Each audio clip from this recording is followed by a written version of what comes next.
বাংলা নববর্ষকে ঘিরে বাঙালির চিরায়ত সাংস্কৃতিক ঐতিহ্যের এক অনন্য বহিঃপ্রকাশ হিসেবে প্রতি বছরের মতো এবারও অনুষ্ঠিত হল বর্ণাঢ্য বৈশাখী শোভাযাত্রা। ১৪৩৩ বঙ্গাব্দের পহেলা বৈশাখ মঙ্গলবার সকালে রাজধানীর প্রাণকেন্দ্রে মানুষের ঢল নামে এই আয়োজনকে ঘিরে। ঢাকা বিশ্ববিদ্যালয় এর চারুকলা অনুষদ থেকে শুরু হওয়া এই শোভাযাত্রা শুধু উৎসবের আমেজই ছড়ায়নি, বরং অসাম্প্রদায়িকতা, মানবিকতা এবং উদার গণতান্ত্রিক চেতনার শক্তিশালী বার্তা বহন করছে। সকাল ঠিক ৯টায় জাতীয় সঙ্গীত পরিবেশনের মধ্য দিয়ে চারুকলা ইনস্টিটিউট প্রাঙ্গণ থেকে শোভাযাত্রার আনুষ্ঠানিক সূচনা হয়। এবারের প্রতিবদ্ধ ছিল নববর্ষের ঐক্যতান, গণতন্ত্রের পুনরুত্থান, যা দেশের বর্তমান প্রেক্ষাপটে একটি গভীর তাৎপর্য বহন করে। প্রতিবাদ্যের সঙ্গে সামঞ্জস্য রেখে শোভাযাত্রার প্রতিটি উপাদানেই ফুটে ওঠে ঐক্য, সহনশীলতা এবং মুক্ত চিন্তার বার্তা। শোভাযাত্রার নির্ধারিত পথ ছিল অত্যন্ত পরিচিত ও ঐতিহ্যবাহী। চারুকলা অনুষদ থেকে শুরু হয়ে এটি অতিক্রম করে শাহবাগ মোড়, টিএসসি, কেন্দ্রীয় শহীদ মিনার, শারীরিক শিক্ষা কেন্দ্র এবং দোয়েল চত্বর।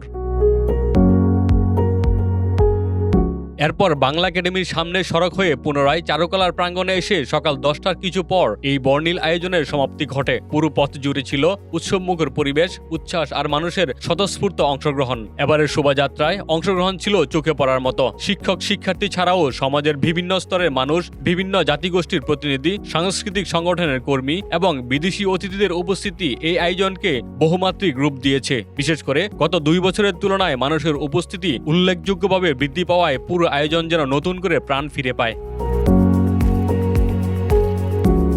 শোভাযাত্রার অন্যতম আকর্ষণ ছিল বিভিন্ন প্রতীকী ও ঐতিহ্যবাহী শিল্পকর্ম। 4 চাকার বিশাল কাঠের হাতি, কিশোরগঞ্জের ঐতিহ্যবাহী টেপা পুতুল, শান্তির প্রতীক পায়রা, মোরগ ও দোতারা দর্শকদের মধ্যে দৃষ্টি কাড়ে। এর পাশাপাশি মাছ, ভাগ, হরিণ শাবক, ছাগল, কাকাতুয়া, ময়ূর ও ঘোড়ার প্রতিকৃতিও শোভাযাত্রায় বিশেষ মাত্রা যোগ করে। রাজারানী, পেঁচা, ভাগ, সিংহ ও খরগোশের রঙিন মুখোশ পুরো পরিবেশকে করে তোলে আরো প্রাণবন্ত ও আকর্ষণীয়। অনুষ্ঠানে উপস্থিত ছিলেন সংস্কৃতি বিষয়ক মন্ত্রী নিতাই রায় চৌধুরী এবং বিশ্ববিদ্যালয়ের উপাচার্য অধ্যাপক এবিএম ওবায়দুল ইসলাম সহ বিভিন্ন পর্যায়ের শিক্ষক, কর্মকর্তা ও কর্মচারীরা। তাদের উপস্থিতি আয়োজনটির গুরুত্ব আরো বাড়িয়ে তোলে।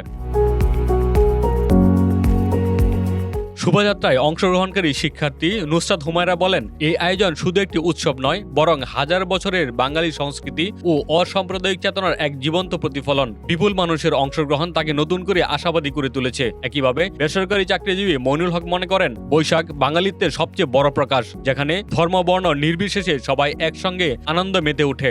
এটাই আমাদের সংস্কৃতির সবচেয়ে বড় শক্তি। সাংস্কৃতিক কর্মী বাঙালির সংস্কৃতি, মানবিকতা ও সহমর্মিতার কথা বলেন, আর বৈশাখ সেই চেতনাকে নতুন করে জাগিয়ে তোলে। সব মিলিয়ে এবারে বৈশাখী শোভাযাত্রা শুধু আনন্দ উল্লাসের মধ্যেই সীমাবদ্ধ থাকেনি, এটি হয়ে উঠেছে একটি সামাজিক ও সাংস্কৃতিক বার্তার শক্তিশালী মাধ্যম। বাঙালির সমৃদ্ধ ঐতিহ্য, অসাম্প্রদায়িক মূল্যবোধ এবং উদারপন্থী গণতান্ত্রিক রাষ্ট্র গড়ার প্রত্যাশা, সবকিছুরই এক প্রাণবন্ত প্রতিফলন ঘটেছে এই আয়োজনে। নতুন বছরের এই সূচনা তাই কেবল উৎসবের নয়, বরং ভবিষ্যতের একটি সম্ভাবনাময় পথ চলার প্রতীক হিসেবেও চিহ্নিত হয়ে রইল। দিদারুল আকান্ত আলমগীর, বাংলা বাজার পত্রিকা।